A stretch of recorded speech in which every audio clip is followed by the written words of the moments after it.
Radhe Radhe guys. आज के video में हम गणगौर के ऊचमन की जानकारी आपको देंगे। अगर हमने जीवन में कभी भी गणगौर माता को छांटे लगाए हैं या गणगौर माता की पूजा की है तो हमें ऊचमन करना बहुत ही ज़रूरी होता है। गणगौर माता का ऊचमन करने के लिए हमें 16 जगह श्रृंगार का सामान देना होता है।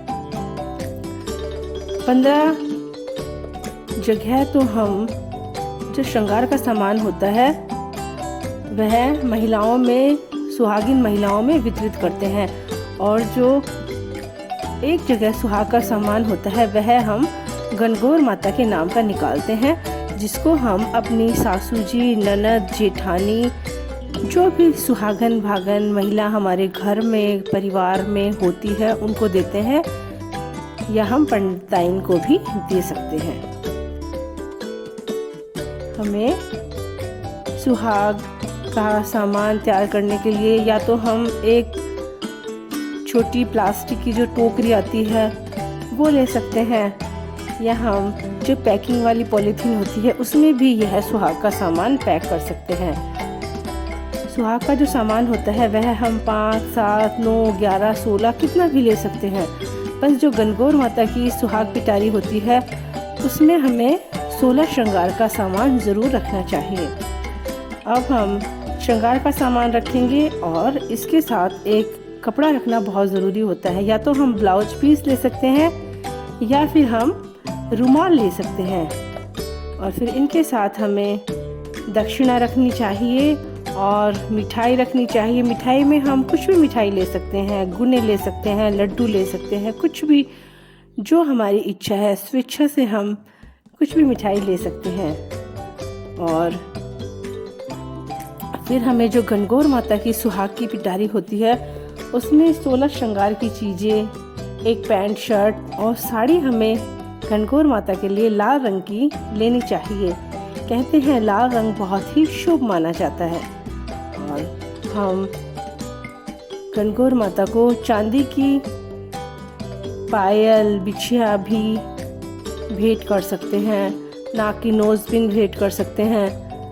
कहते हैं हमें चांदी या सोने का कुछ ना कुछ सामान गणगौर माता को अवश्य ही भेंट करना चाहिए, पर जिसकी जैसी सामर्थ्य है, हम अपनी सामर्थ्य के अनुसार कुछ भी रख सकते हैं।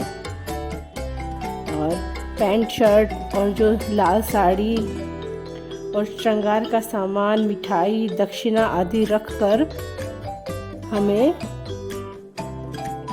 इनको भी, जो हमने 15 महिलाओं के लिए और सुहाग का सामान तैयार किया है, वहीं रखेंगे हम। और फिर तीज वाले दिन गणगौर माता का पूजन करके इन सब के ऊपर भी हाथ फेरेंगे, अर्थात इनको मिनस देंगे। हाथ में थोड़ा जल लेकर हम इनको मिनस देंगे। और फिर यह जो गणगौर माता के लिए सुहाग का सामान और साड़ी, पैंट शर्ट हमने तैयार की है, यह हम अपने घर में सासू जी, ननद जी या किसी भी बड़ी महिलाओं को पैर लगकर दे देंगे, और उनको साथ में दक्षिणा भी देंगे। और फिर महिलाओं को हम गणगौर वाले दिन खाना खिलाते हैं। उन महिलाओं को हम खाना खिलाने के पश्चात उनके पहले स्वयं को तिलक लगाएंगे, फिर उन महिलाओं को तिलक लगाएंगे, और फिर हम उनको यह सुहाग का सामान सभी 15 महिलाओं को भेंट कर देंगे।